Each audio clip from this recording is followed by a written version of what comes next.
sobre jejum intermitente. Agora eu vou falar o seguinte: recentemente eu fui no Ancestral Health Symposium, que é uma conferência bastante respeitada nos Estados Unidos sobre nutrição evolutiva, e eu voltei também com informações legais para trazer para você. E claro que o assunto de jejum intermitente também foi falado lá nessa conferência, então eu vou trazer algumas coisas para você aqui, tá? A palestra sobre isso lá foi dada pelo Jake Jacobson, que falou sobre isso, uma pessoa de 73 anos que vem estudando bastante, vem praticando jejum intermitente há muito tempo, tá? Primeiro, antes de tudo, antes de falar desse assunto que é tão badalado por aí, tem gente chamando até de dieta de jejum intermitente. Primeira coisa, jejum intermitente não é dieta, tá? Não é dieta. Põe abaixo esse mito. Se você lê dieta de intermitente, é balela. Isso é mito. Dieta tem a ver com alimentação. Jejum intermitente tem a ver com não se alimentar. Por definição, jejum intermitente é o oposto de dieta. Então, se você vê dieta de jejum intermitente, isso é balela. Não respeite esse tipo de informação, ok? Antes de começar aqui, a gente fez um podcast, eu fiz um podcast em vídeo legendado com o Dr. Jason Fung, canadense, que é, na minha opinião, a maior autoridade do mundo aí, é médico em jejum intermitente. A gente fez uma entrevista com ele, falou bastante sobre isso, tudo que você precisa saber sobre isso. É o episódio número 11 do podcast Tribo Forte. Se você não acompanha, você pode encontrar o vídeo aqui no canal do Emagrecer de Vez no YouTube, ou você pode achar o áudio no podcast Tribo Forte, que é o podcast número 1 do Brasil em saúde, né? Se você tem iTunes ou outro podcast, aí você pode ir lá e procurar pelo Tribo Forte Podcast, você vai achar lá, ou no emagrecerdevez.com. Eu sugiro fortemente que, se você tiver interesse em jejum intermitente, você veja essa nossa conversa do Dr. Jason Fung, que foi muito, muito legal, ok? Primeiro, o que é jejum intermitente? Para quem não sabe o que é, basicamente, pessoal, jejum intermitente é uma coisa que sempre existiu na vida inteira, só que hoje a gente precisa de um nome para definir o que é isso. Consiste-se em não comer por determinados períodos de tempo. Por exemplo, você não come o café da manhã, ou você pulou o almoço, ou você pula a janta, ou seja, você não faz todas aquelas 6 refeições por dia, ou nem mesmo 3 refeições por dia, você pula, você fica sem comer por períodos intermitentes de tempo. Pode ser todo dia, pode não ser todo dia, varia. Vou falar um pouco mais no final desse vídeo em como você pode aplicar isso na prática e os diferentes protocolos que existem. Agora, uma coisa interessante que pouca gente sabe é que jejum é um remédio em si só, né? Isso é conhecido já há séculos, né? O jejum é um remédio para curar muitos problemas. E tem um doutor, em 1956 ainda, que ele publicou um livro, Dr. M.C. Echen. Ele publicou um livro onde ele acompanhou deixa eu até ver o número para você certinho, 614 pacientes, tá? Ao longo de 10 anos ele documentou esses pacientes com todos os tipos de problemas e acompanhou eles, tratou eles basicamente com jejum. Tá? E somente 14 pacientes não se curaram dos seus problemas. E aqui eu estou falando de doenças do tipo pressão alta, anemia, bronquite, doença renal, tumores benignos, doença cardíaca, asma, úlceras, câncer, esclerose múltipla, diabetes, e a lista vai e vai, ok? Então veja só, que coisa, né? Isso é um conhecimento que era já comum antigamente, só que hoje em dia não é comum. Hoje em dia é o oposto, tá doente? Come mais, precisa comer e ficar forte, né? Mas isso é contraditório. Até porque, se a gente lembrar um pouco do nosso caso, quando a gente está doente, por exemplo, se você tentar lembrar, você tende a não sentir fome, né? Você tende a naturalmente não sentir fome. Então por que a gente não presta atenção no nosso corpo, né? E tenta se reconectar com o nosso corpo? Porque afinal, a gente não sente fome por algum motivo. Então a gente hoje em dia se força a comer quando está doente. O que acontece daí? Você coloca comida para o corpo, faz com que o corpo tenha que disponibilizar energia para processar aquele alimento todo, para metabolizar aquele alimento todo, ao invés de lutar contra o problema que está te atacando no momento. Então por isso que o jejum é melhor de todos os remédios, como dizia o Paracelsus antigamente, um dos pais da medicina, né? O jejum é o melhor dos remédios, porque você deixa o teu corpo lutar contra o problema com todas as forças disponíveis por ele. Outra coisa é que nossos genes do nosso corpo, nosso DNA, nós não estamos adaptados a comer tão frequentemente como a gente faz loucamente hoje, com essa balela toda de tem que comer 6 vezes por dia. Isso tudo é porcaria de informação, isso não tem base científica nenhuma, isso está fazendo mal à população. Prova que está funcionando é que nós estamos em níveis recordes de doenças, obesidade, etc. Então quanto mais a gente come, mais problemas a gente tem nesse sentido. Análise de tribos caçadores e colhedores antigamente, pessoas que viviam da terra mesmo, né? Antigamente, no mundo antigo, análise desse tipo de pessoa, a gente vê que o sistema, a frequência de alimentação deles é bastante caótica, né? Não tem almoço, janta, café, tudo certinho, cada hora feita. A pessoa tem que colher, tem que ir lá caçar o bicho para poder comer. Então era muito comum essas pessoas ficarem 3, 4 ou mais dias até sem comer, com um jejum bastante prolongado antigamente. Então nosso corpo ele está sim adaptado ao longo de milhares de anos, centenas de milhares de anos e milhões de anos a não comer toda hora, a ficar inclusive extensos períodos de tempo, né, sem comer. A gente é adaptado a isso. Agora a gente não é adaptado a comer a cada poucas horas. Isso a gente não é adaptado. Inclusive para jejuns mais longos, né? Tem estudos que mostram aí que a gente tende a desenvolver um maior foco mental, maior energia, né? E tendo isso em vista na questão evolutiva, evolucionária, ancestral, a gente vê que os caçadores e colhedores, ao ficarem 3 ou 4 dias sem comer, eles ficavam mais sharp na mente deles, ficavam mais alertas, mais energéticos, porque eles conseguiam caçar melhor, eles ficavam mais aptos a caçar para tentar achar aquele alimento. Se a gente pensar um pouco, a natureza não é estúpida, né? A natureza é muito inteligente, né? A gente que tenta ser espertinho demais, mas a natureza já pensou em tudo isso ao longo de milhões de anos.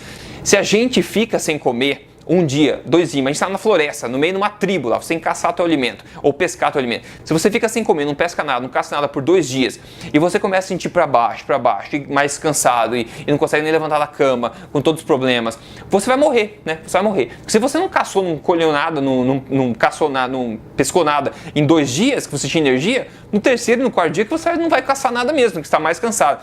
Então a natureza sabe disso. Então o que acontece quando você está com um jejum prolongado, 2 dias, 3 dias, 4 dias, por exemplo, é que a natureza, né, o teu corpo ele te dá um boost, dá um turbo de motivação, de foco, de adrenalina, de energia para você correr atrás do alimento e pegar o alimento que você precisa. Então é o oposto do que a gente tende a achar que a ciência mostra. A gente não fica cansado, é muito oposto, a gente se sente mais alerta, mais apto ao longo desses jejuns mais longos. E agora tem alguns processos do corpo, né, que são benéficos à saúde, que acontecem quando você dá uma folga para a alimentação e pratica um jejum intermitente, por exemplo. Entre eles está a autofagia, né, que é o processo do próprio corpo de se canibalizar no bom sentido, digamos, né, comendo as células ou se desfazendo das células que não importam mais, estão meio estragadas, não estão em boa forma, recuperando elas, arrumando elas. Tem também a questão das protein scavenging, que é a questão de você limpar as proteínas problemáticas, proteínas que ficam no corpo flutuando e que estão problemáticas, o corpo dá uma limpeza, passa a vassoura nessas proteínas também. Tem a questão também de resetar, né, de renovar os teus sinalizadores e transmissores e receptores da sensação de apetite e saciedade do corpo. A gente perde a conexão com isso, né? Com o jejum você tende a recuperar a conexão com seus transmissores e receptores de jejum, de apetite também e saciedade. E ainda assim, a própria baixa de glicose do seu sangue, né? Quando você não tem teu sangue inundado com glicose, mas ainda assim manter o nível normal, porque então a glicose vai ser mantido no nível normal com o jejum, independente de ser longo ou não, o teu corpo sabe manter o nível de glicose. O nível de glicose adequado no corpo é relacionado à prevenção de muitos problemas e luta também contra câncer, por exemplo. Que o câncer, as células cancerígenas, elas não metabolizam bem outros combustíveis senão glicose. Então se a glicose estiver baixa, normal, reguladinha no sangue, o câncer vai tentar sofrer, a faltar energia para ele por causa disso. E também aumento da proteína BDNF no teu cérebro, que é relacionada também à saúde cerebral, uma proteína bastante importante que aumenta em incidência com a prática de jejum. O aumento da proteína SIRT, também SIRT, que ela é relacionada à estrutura celular e ela suprime, né, ela evita o desenvolvimento de tumores, é também relacionada à reparação de tecidos, de células também. Tem várias coisas boas que acontecem durante o jejum. Mais uma coisa ainda, o pessoal que tem aquela barriga grande, aquela gordura visceral, por exemplo, que é a gordura mais perigosa entre os teus órgãos, aquela barriga de cerveja que a gente fala, aquela barriguinha assim, você pode até magro o resto do corpo, mas tem aquela barriga pra frente, né, proeminente assim na frente, é muito perigosa. A questão do jejum também está relacionada a isso, a diminuir a gordura visceral com prioridade, porque o corpo sabe que essa gordura é mais perigosa. Então se ele tem que começar a se desfazer de alguma coisa, ele vai começar a se desfazer por onde mais tem problema, né, por onde é mais danoso para o corpo, que é essa gordura visceral. Tem aumento também do que a gente chama de adiponectin, que é relacionado também à longevidade, é relacionado à redução de gordura visceral também. Agora, quem não deve fazer jejum, né? Jejum não é para todo mundo, né? Como o Dr. Jason Fung falou, lá inclusive no episódio 11 que eu mencionei no começo do vídeo, qualquer pessoa normal, saudável, está apta a fazer jejum intermitente, nenhum problema, nossos genes estão preparados para isso, a gente está programado para fazer isso. Agora, quem não deve fazer jejum intermitente, né? Quem não é recomendado? Pessoas que são diabéticas, pessoas que estão tomando qualquer tipo de medicação, por exemplo, mulheres grávidas, mulheres que estão amamentando, se você tem qualquer problema de relação psicológica com a comida, por exemplo, ansiedade demais com a comida, etc. etc. É sugerido se você tem algum estado clínico, algum problema, alguma coisa que não deixa a sua saúde estar normal, não é aconselhado que você faça jejum intermitente, que isso pode agravar o problema por outras causas, não por não ser saudável, mas por outras causas, tá? Então é melhor você fazer sempre com o acompanhamento de um profissional de saúde. Agora, como fazer na prática o jejum intermitente se você quer começar na prática? Bom, em essência, existem 3 protocolos mais comuns, ok? O primeiro deles é o protocolo de 12 horas, basicamente, que é muito simples, seria aquele o inicial mesmo, que é basicamente 12 horas sem comer. Pode ser, por exemplo, das 8 da noite da tua janta até as 8 da manhã, quando você toma o café da manhã. Ficou 8 horas sem comer, incluindo a hora que você estava dormindo. Ficou 8 horas de jejum, 12 horas. Esse é o protocolo mais simples de ser adaptado. E antigamente todo mundo fazia isso basicamente no automático, né? Agora, tem o protocolo também 16/8, que é dos que eu mais gosto pelo estilo de vida, por se encaixar tão bem no estilo de vida, que é basicamente você ficar 16 horas sem comer e comer numa janela de 8 horas, né? Ou seja, você come durante 8 horas do dia, por exemplo. Você janta às 8, né, da manhã e da noite, você janta às 8 e fica sem comer até, digamos, ao meio-dia, onde você vai pular o café da manhã, pode tomar café, pode tomar o teu chá sem adoçar, o teu broto, o teu caldo de osso, por exemplo, tranquilamente, mas você pula o café e vai almoçar às 12 horas, ao meio-dia. Aí você ficou 16 horas sem comer. Então você vai ter as suas refeições das 6, né, do meio-dia até as 8. Então você concentra as tuas refeições nessa intervalo, nessa janela de 8 horas, né? Esse é um protocolo bastante interessante, eu acho. E também o protocolo de 18 horas e tem o protocolo de 24 horas, que é basicamente você ficar de janta a janta. Você janta hoje, amanhã você pula tudo e só janta amanhã. Você ficou 24 horas sem comer, você pode fazer isso, por exemplo, um dia na semana. Aí varia de pessoa a pessoa, varia do estilo de vida de cada pessoa.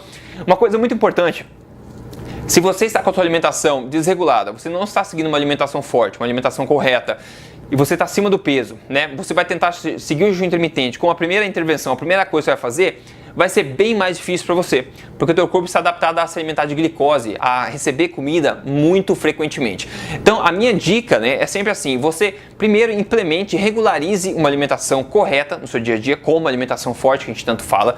Implemente isso, siga por umas semanas, né, para o teu corpo se adaptar. Depois disso, você começar a incluir o jejum intermitente, vai ser uma coisa muito tranquila, vai ser muito tranquilo. Uma vez que seu corpo está adaptado a queimar gordura, né, o metabolismo está regulado, os hormônios são regulados, você vai conseguir ficar sem comer, fazer o teu jejum muito tranquilamente. Você vai até se surpreender em quão fácil que é obter todos esses benefícios, né? Então minha dica é que você primeiro regularize sua alimentação, depois comece a implementar a questão do jejum intermitente. E claro que a dica é sempre se você quer começar isso de forma correta, né? Porque é assim que a gente faz dentro do programa Código Emagrecer de Vez, né? Você tem 3 fases e ao longo das 3 fases, o jejum intermitente vai sendo colocado estrategicamente na hora certa para que você tenha os melhores benefícios com o menor esforço possível, né? Então, se você quer começar a seguir isso tudo, quer perder peso, quer ser uma pessoa mais saudável, quer implementar uma alimentação forte, implementar um jejum intermitente como estilo de vida para a vida inteira, para se sentir melhor, para ser uma nova pessoa, é só você ir lá no códigoemagrecerdevez.com.br, você pode entrar no programa e daí você segue lá comigo, tudo certinho, tudo guiado, tudo fácil para você, ok?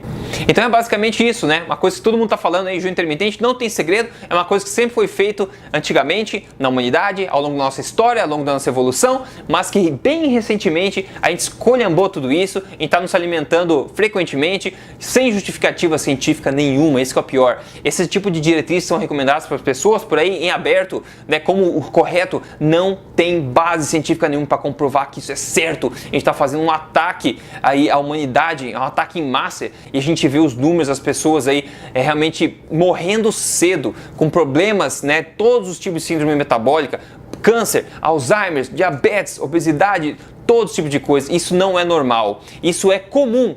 Mas lembre-se, não é normal. Só porque é comum não quer dizer que é normal, ok? Então eu espero que essa informação tenha sido útil para você. Eu convido você novamente a ver o episódio número 11 do podcast A Tribo Forte, ou aqui no YouTube também, com o Dr. Jason Fung. A gente falou por 1 hora sobre essa questão de jejum intermitente, quebrando vários